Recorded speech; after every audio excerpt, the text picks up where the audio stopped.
We were shooting the breeze in the shop the other day, and we got to talking about the difference between hand-cut dovetails and machine-cut dovetails. And Jeff Mertz on our staff decided that to make the boast that he could hand-cut dovetails as fast as someone else could machine-cut dovetails. So we thought we'd put that theory to the test. So we got Jeff, who works full-time designing and building projects, and this is Pat Lowry. Pat did our dovetail jig test for a couple of issues back. But what they're going to do here is each one of them is going to cut 3 boxes with joints like this. We know that these joints can be cut on the Lee D4 that Pat is going to be using, and we know that Jeff can cut those because you can cut anything when you're hand-cut dovetails. The goal here is to complete 3 boxes just like this, so you can do it fastest, but also to do it with good quality. It's not just about speed, it's about making good quality joints in the least amount of time. So you guys ready to get started? Ready. Let's do it.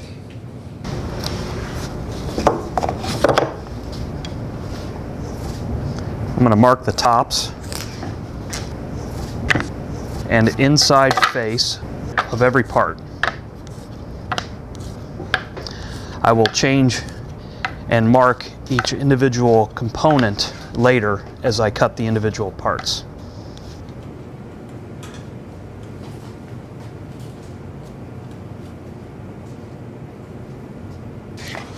I'm marking the insides of my dovetail board.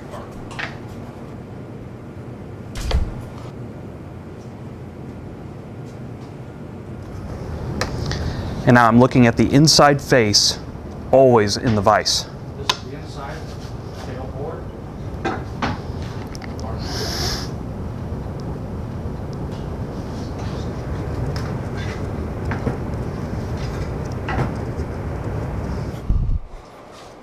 This is the last pin board.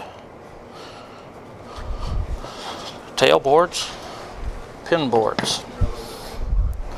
I'm going to start preparing the jig. Temporarily put in a pin board. So I'm just laying out the first one. I'll start laying out my pin configuration.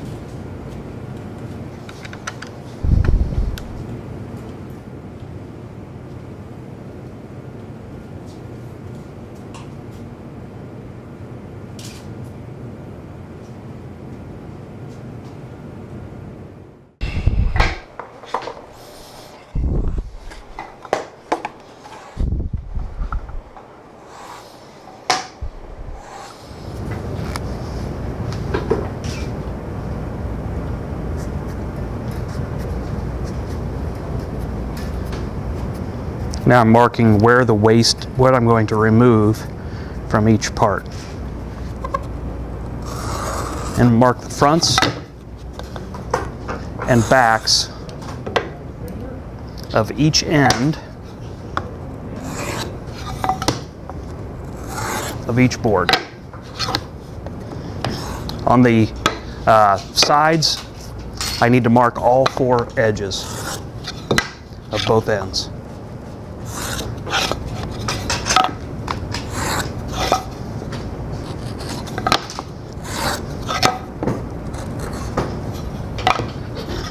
Okay, I am ready to start cutting my pins.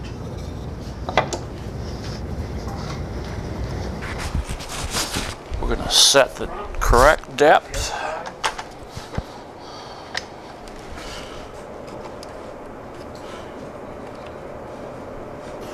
We are ready to cut.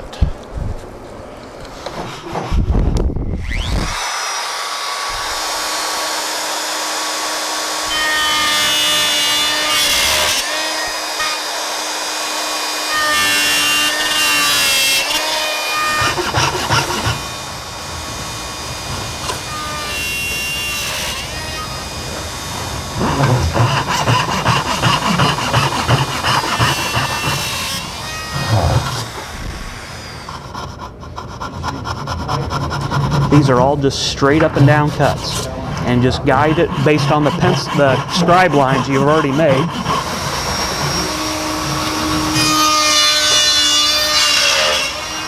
Now I got to put these on. It was all nice and quiet. Oh, that's better.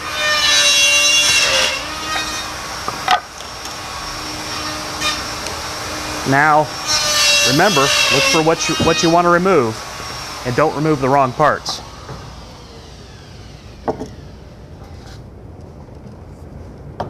Reverse, the other end, all the way. Remove about a third.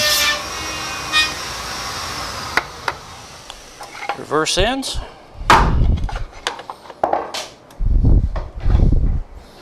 Continue cutting tails.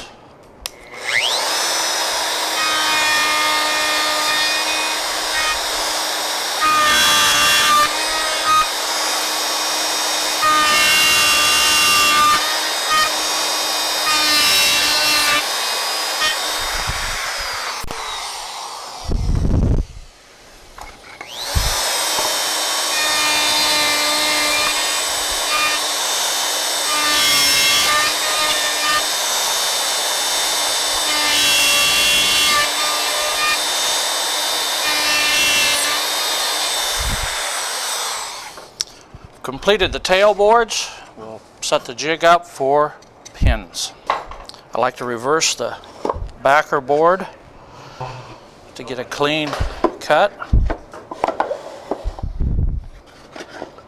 Put in a test board.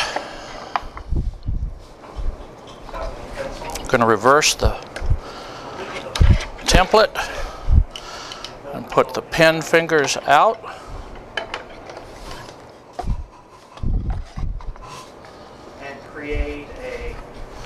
All right, now we'll prepare the router for pin cuts.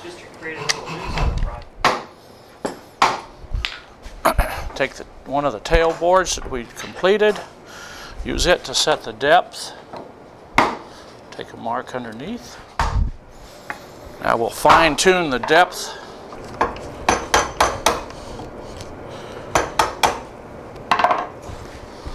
Lock it in. Check my settings. These are critical. All adjustments are done on the pin cut. Go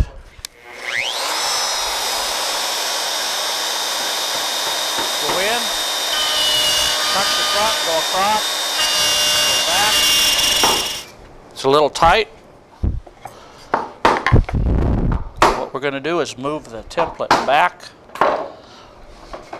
one increment.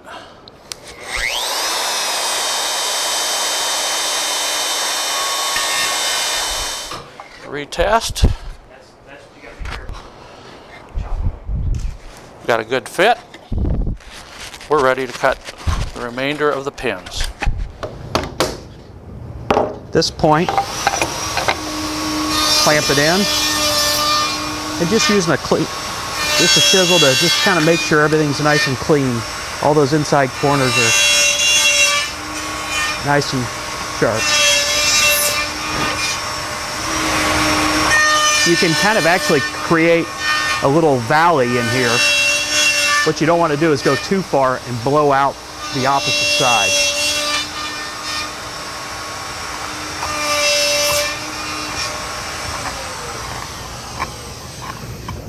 Now we'll start cutting the second.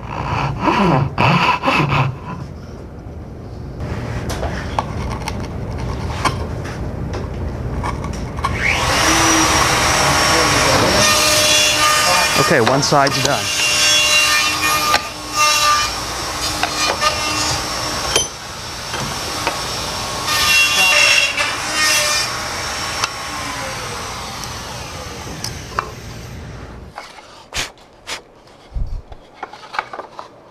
A little dustier than Jeff's method.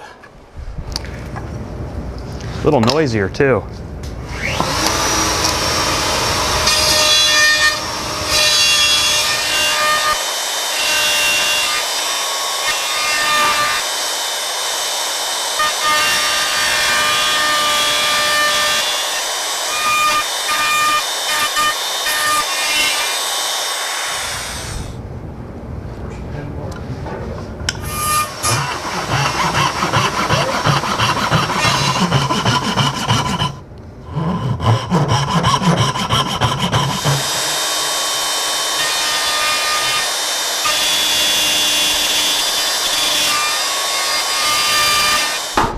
Put one together. Oh, that dog. How you coming, Jeff? Did I say a few minutes ago I thought I was going to be eating my words? I thought I'd get one drawer done, and then I thought from a production standpoint he would just smoke me, but that's not appearing to be the case. We'll start on our second set of pin boards. We have to make no adjustments. Just turn the router on.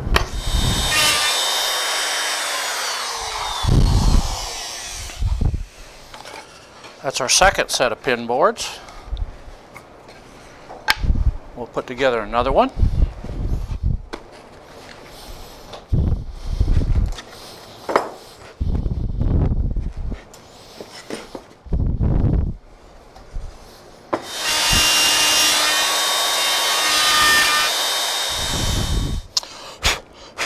Well, if I'm not mistaken, that's my last pin board.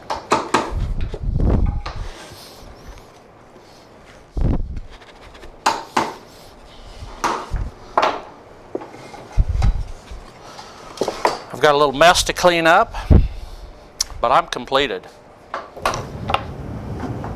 Well, we'll keep going, because we ought to just at least know how long it's going to take me to finish this first one.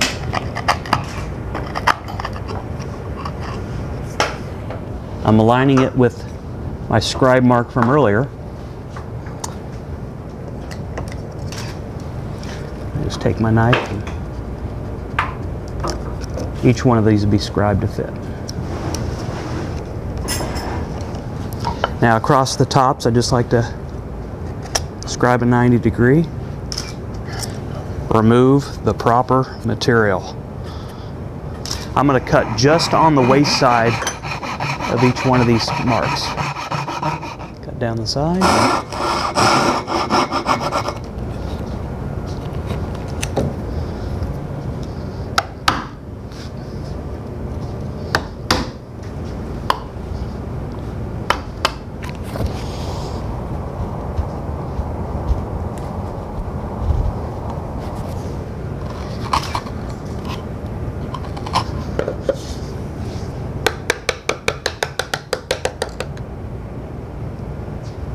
So I got one corner done.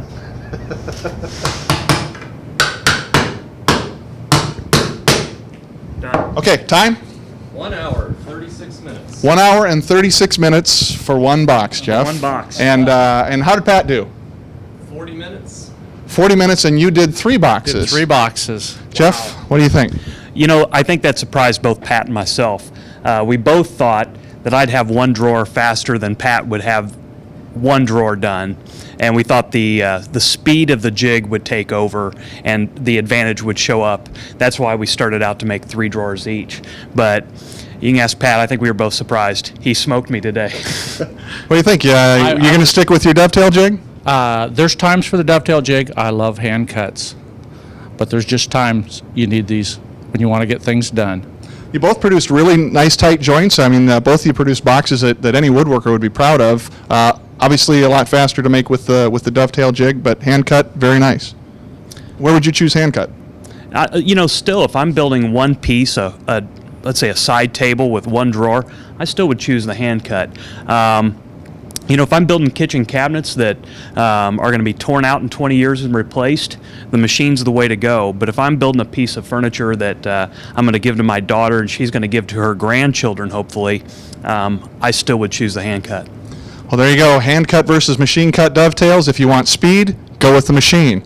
If you want handcrafted heirloom quality stuff, you go hand cut.